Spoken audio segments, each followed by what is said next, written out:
माननीय सभापति जी, कृषि मंत्री जी ने इस सदन में जो मांग रखी है उसका मैं समर्थन करता हूं और बधाई देता हूं कि इस वर्ष के बजट में उन्होंने कृषि के लिए काफ़ी अधिक राशि रखी है। स्टॉप। हमारा देश एक कृषि प्रधान देश माना जाता है, लेकिन खेती और किसानों की ओर जितना ध्यान दिया जाना था पिछले सालों में वह नहीं दिया गया है। स्टॉप। कृषि के प्रति हमारा जो दृष्टिकोण है उसके कारण कृषि की स्थिति जो की त्यों रही है। स्टॉप। अधिक राशि रखने से ही यह समस्या हल होने वाली नहीं है। इसका सही और पूरा इस्तेमाल हो, इस और भी हमें ध्यान देना चाहिए। स्टॉप। स्थिति यह है कि किसान जो कि अन्न पैदा करने वाला है वही रात को भूखा सोता है। स्टॉप। कृषि की इतने सालों बाद भी यही स्थिति है।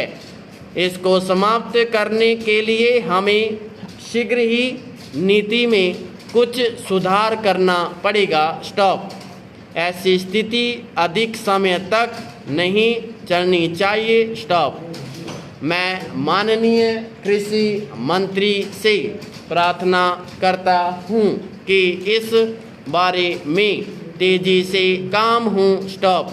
यदि सरकार कृषि की स्थिति में सुधार लाना चाहती है तो इसकी पैदावार पर जो खर्च आता है वह किसानों को मिलना चाहिए।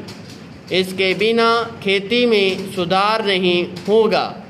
इस बारे में सबसे पहले जो करने की बात है वह है कृषि पर आने वाला खर्चा किसान को मिले। स्टॉप। पैरा।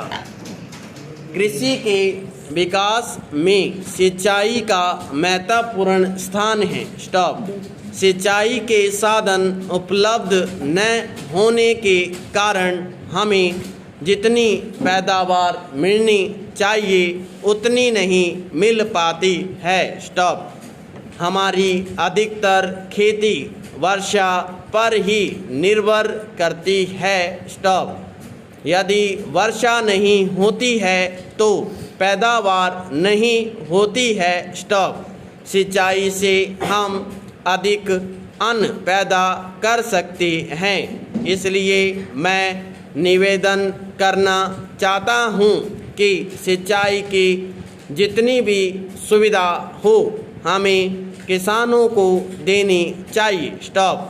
बजट में जो रकम रखी गई है वह और अधिक होनी चाहिए। पैरा। महोदय, बाढ़ भी हमारे देश की एक समस्या है। स्टॉप। इतने बड़े देश में एक भाग में सूखा पड़ता है और दूसरे भाग में बाढ़ आती है। बाढ़ को रोकने के सारे उपाय बेकार हो जाते हैं। स्टॉप। इससे भी खेती को नुकसान होता है और पैदावार पर असर पड़ता है। स्टॉप। हमारे खेतीहर मजदूरों को बिना काम के रहना पड़ता है और उनके परिवारों को कठिनाइयों का सामना करना पड़ता है। मैं कहना चाहता हूँ कि सरकार इस ओर ध्यान दे। पैरा समाप्त।